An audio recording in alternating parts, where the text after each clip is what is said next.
Bonsoir et bienvenue à la vidéo 13 du défi impactant en 30 jours que je relève quelle que soit l'heure. Même si c'est pas toujours très écologique, je dois l'avouer. Comment vous réagissez quand vous êtes éloigné, écarté de quelque chose qui vous semble bon pour vous? Est-ce que vous le vivez bien en vous disant il y a quelque chose de meilleur qui m'attend? Ou est-ce que vous allez plutôt passer du temps à retourner la situation en vous demandant ce qui cloche chez vous, ce que vous avez de trop ou pas assez, bref, que vous allez vous faire des nœuds au cerveau en ayant la sensation que vous subissez et que le sort s'acharne sur vous. Interrogation écrite flèche éclair. Sortez un quart de feuille suffira. Bon, ça c'est, il est vraiment tard et là je suis en mode pilote automatique.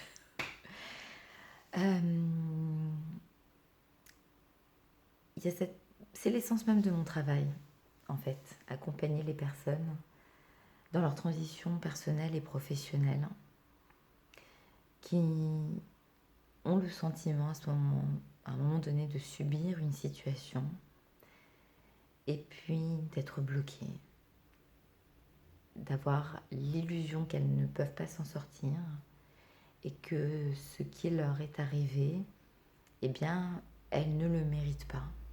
Et parce qu'elles ne le méritent pas, eh bien, ça remet en question leur valeur, l'estime qu'elles ont d'elles-mêmes, la confiance qu'elles ont en elles. Et comme justement, il est hors de question que je laisse les choses se faire et que cette interprétation, elle définisse leur réalité et qui elles sont, eh bien, je leur partage une citation.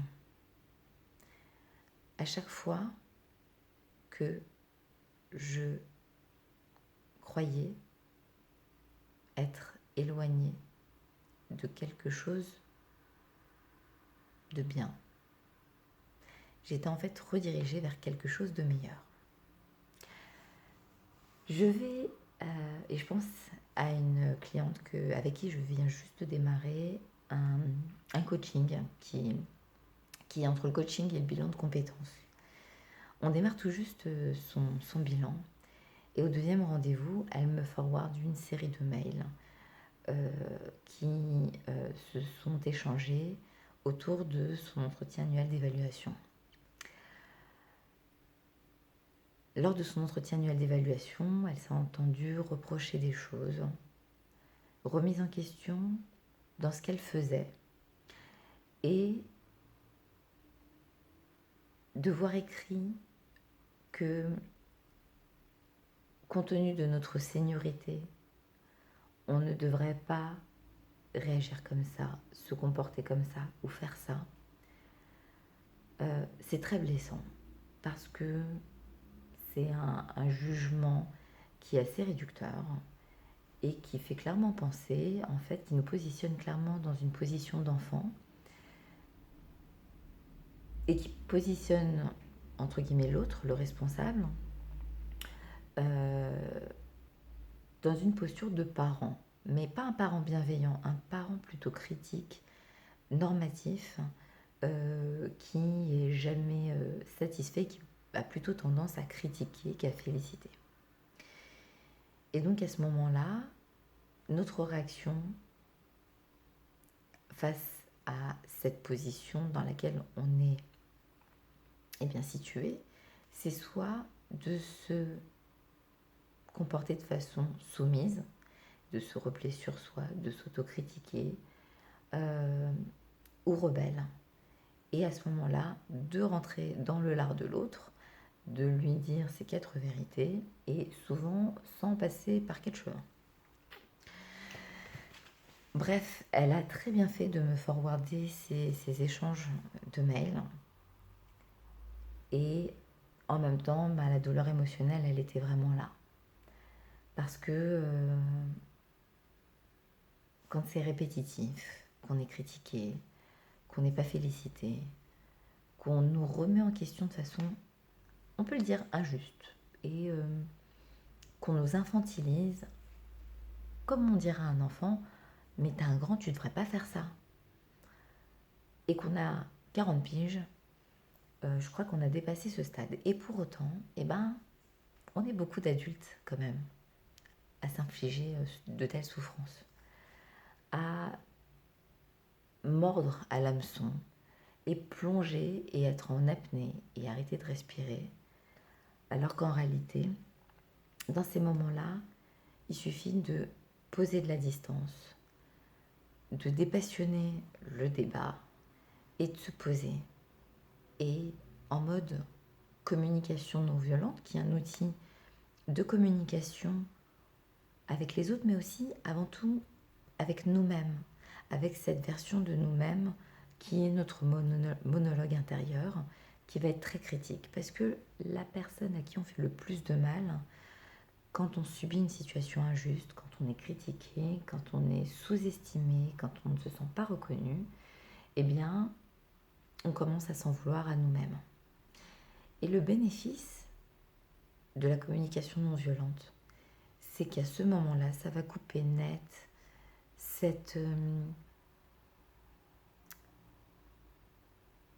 ce flot de critiques, ce flot de jugements injustement posés sur nous, qu'on fait nous-mêmes d'ailleurs, et de reprendre, de remettre les choses dans leur contexte. Donc, quand ma cliente me forward son mail, effectivement, la première des choses, c'est de me faire part de ses émotions, de ses sentiments. Et dans les sentiments, il y a beaucoup de jugements qui sont des jugements d'évaluation, mais qui sont influencés par notre perception. Et donc, à ce moment-là, on va se perdre dans des interprétations erronées, du genre, voilà, ce que je reçois de ma responsable, ça met en avant qu'elle ne me respecte pas, qu'elle est autocritique, qu'elle est injuste.